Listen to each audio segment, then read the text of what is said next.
ఓకేనా sir. Next one చూద్దామండి. 7th one ఏమంటున్నానంటే C A is 50% as efficient as B. So A is 50% as efficient as B. C does half of the work done by A and B together in same time. If C alone does the work in 20 days, then A, B, C together can do work in అంటున్నాడు sir. It's a very good question. ఒకసారి చూద్దాం sir. AB అనే ఇద్దరు ఉన్నారండి.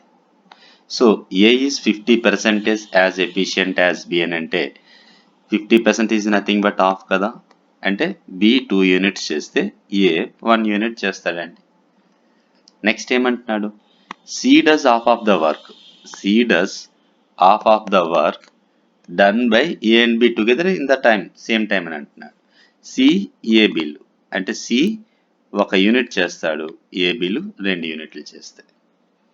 Next ఏమన్నాడు, if C alone does the work in 20 days. C ఒకడు 20 daysలో చేస్తే then ABC together can do work in అని అంటున్నాడు. సి ఇక్కడ ఏబి తాలూకా ఎఫిషియన్సీ 2 యూనిట్స్ వచ్చిందండి. బట్ ఇక్కడ చూస్తే ఏబి తాలూకా ఎఫిషియన్సీ అనేవి మనకి 3 యూనిట్స్ ఉన్నాయండి. సో ఈ 2ను కాస్త మనం 3 చేద్దాం అనుకున్నాం అనుకోండి సార్. 3 చేద్దాం అనుకున్నాము. సి ఎంత అవుతుంది, హాఫ్ కదా. So 3 of 1.5. సో సి తాలూకా ఎఫిషియన్సీ 1.5, ఏబి తాలూకా ఎఫిషియన్సీ 3. ఏబి తాలూకా ఎఫిషియన్సీ 3 సరిపోయింది కదా. ఇప్పుడు వాడు ఏమి ఇచ్చాడు, సి 20 daysలో చేస్తామని అంటున్నాడండి. సో 1.5 ఎఫిషియన్సీ ఉంటే 20 daysలో చేస్తున్నాం. ఇప్పుడు ముగ్గురు కలిపి ABC together can do work in అని అంటున్నాడు. సో ఏబిసి ముగ్గురు అని అంటే ఎంతండి, మనకి 4.5 ఎఫిషియన్సీ ఉండేటప్పుడు ఎన్ని రోజుల్లో చేస్తాం. సార్ ఎఫిషియన్సీ పెరిగింది అని అంటే నెంబర్ ఆఫ్ డేస్ అనేవి ఏమవ్వాలి, తగ్గాలండి. So the value of question mark equals to less by more. So 1.5 by 4.5 into 20 cancel చేద్దాం సార్.